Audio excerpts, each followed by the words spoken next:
Hello and welcome to this presentation for Theme 1 of A-Level Business.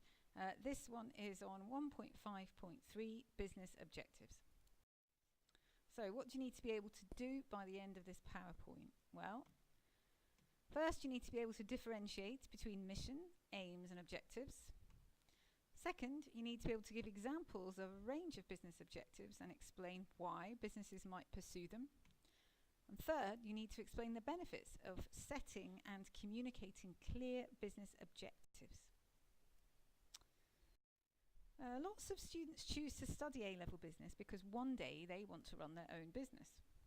They have a variety of motives for doing so. Some entrepreneurs set up their own business with the motive of making a large profit to enable them one day to live an extravagant lifestyle like this one. Others do so because they want to be more independent at work and have control over decision making. Some entrepreneurs set up their own business because they want to have more flexibility over how, where and when they work. Maybe they want to fit their work around other commitments in their lives. Some companies are set up by people who are motivated by doing business in an ethical way. For instance, by minimizing the impact on the environment, like Lush. Some entrepreneurs are motivated to set up in business because of their desire to improve human well-being. These businesses are sometimes social enterprises. They don't actually aim to make a profit, but instead they aim to achieve social goals. Fairtrade is such an organisation that aims to help farmers in the developing world to get a fair price for their produce. The goals that a business sets will strongly be influenced by the goals of the business's owners, and they can be very varied in nature. But what exactly do we mean by business objectives? Within business, there is a hierarchy of objectives.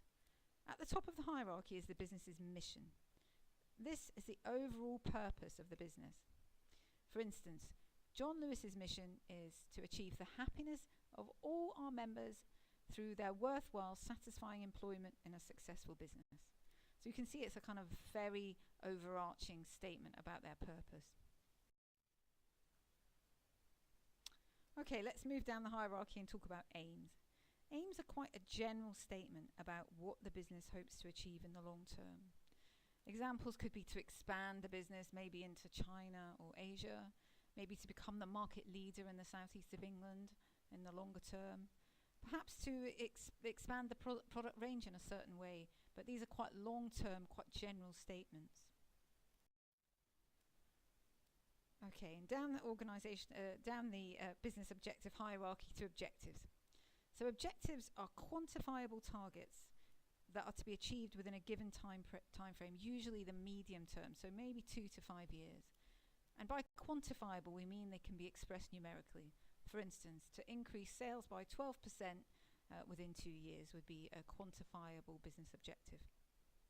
In the second year of your course, you'll look much more closely at the difference between mission statements, aims, and objectives. This year, we'll just focus in on business objectives. So, we said that you needed to be able to differentiate between missions, aims, and objectives. So hopefully you can do that now and understand the basic difference between these types of goals.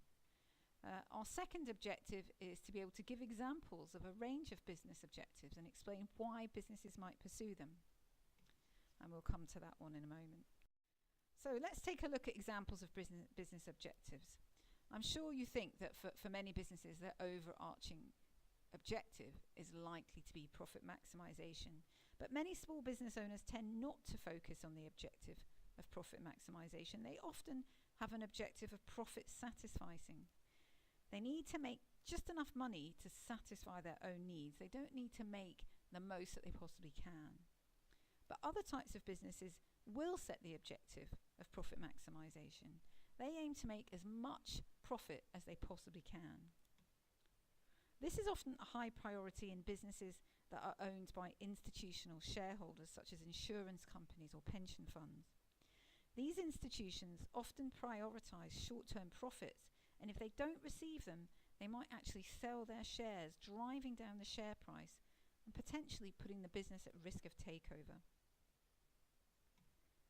Sometimes businesses are criticized for focusing too closely on the objective of profit maximization because it's argued to be short-termist. Managers might fail to invest in projects that could be very profitable in the long term, but might actually reduce profits in the short term. In addition, businesses that focus hard on profit maximization might end up in conflict with stakeholders such as employees who they might be forcing to accept low wages, or customers who might be forced to pay high prices. So profit maximization is one potential business objective, but of course there are others. For many small startups, their number one objective is survival. This is because it takes a while for the business to become established, so revenue from sales may be low. In addition, the business will have to cover a lot of expenses. As a result, they will need to focus on managing their cash, so they may actually avoid actions that could be very profitable but have a lot of risk attached to them. Sometimes a business's survival is threatened by the arrival of a new entrant into the market. For instance, the entry of Uber into the London taxi market has been a major threat to traditional cabs, and they have had to look for strategies to survive in the face of this threat. Sometimes changes occur in the external environment. That means businesses switch their focus to survival. For instance, during an economic downturn, companies like Thomas Cook that sell luxury items see a big fall in demand for their products, and they need to manage cash carefully just to survive. Sometimes a business's very survival is threatened simply due to poor decisions made within the business.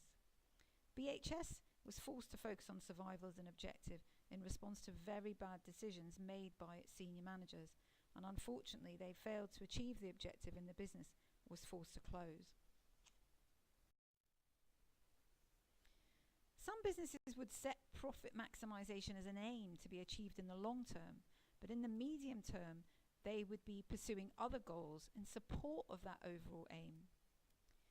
Businesses often seek to grow sales or market share, and that might mean sacrificing profit in the short run as the business spends heavily, for instance, on advertising, in the hope that this will enable them to earn greater profits in the long run. Uber prioritized growth through sales maximization above profit maximization for the first few years of its operation. The owners wanted to capitalize on their first mover advantage by rapidly expanding around the world. This has helped them to build customer loyalty quickly and reduce the threat posed by competitors entering the market, such as Lyft.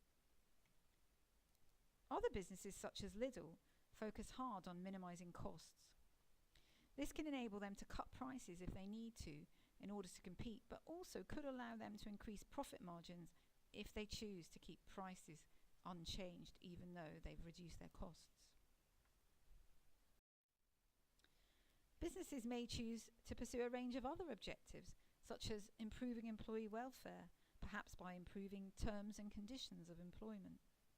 This could be for a variety of reasons.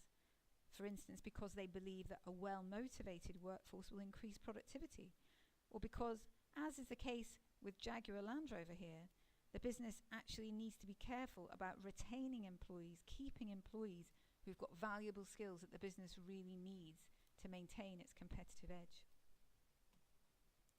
Another objective that businesses might choose to pursue is prioritizing customer satisfaction. They might prioritize that over profit maximization to ensure that the goods and services they sell are good enough to build customer loyalty and ensure repeat business. This may involve increasing costs in the short run, but could help to maximize sales in the long run, so it could be worthwhile in the long term. Some businesses, perhaps a smaller number of businesses, choose to pursue social objectives. For instance, in addition to its long-term aim of profit maximization, IKEA pursues social objectives through its charitable work. Okay, let's just reflect on what our objectives were. We already talked about missions, aims, and objectives. And now we've talked about the range of objectives a business might pursue. So the last topic we need to look at is what the benefits might be of setting and communicating clear business objectives. So why do businesses set objectives? Well, firstly, to provide employees with a common sense of purpose. If objectives are clear and communicated effectively to managers and employees, then everyone within the organisation knows what they're working towards, and hopefully they should all be trying to achieve the same thing. Having a clear purpose can help in itself to motivate employees, but business objectives can be useful in other ways in terms of employee motivation. Many businesses build their employees' performance management system around the overall business objectives. They set employees' targets to support the overall business objective, and they put in place ways of measuring employee performance against targets. And then they reward employees who meet or maybe even exceed the targets that they've been set. Third, when clear objectives have been set, managers and employees know what the business is trying to achieve. This means that when they're faced with choices over maybe alternative business strategies that they're considering, they will choose the option that best supports the overall business objective that's been set. Okay, so let's just reflect and make sure that you've taken in everything that you needed to from this presentation. Hopefully you can differentiate between missions, aims and objectives. Hopefully you're also able to give a range of objectives and explain why they might be appropriate. And third, hopefully you can also explain the benefits of setting and communicating clear business objectives. Thank you very much for listening.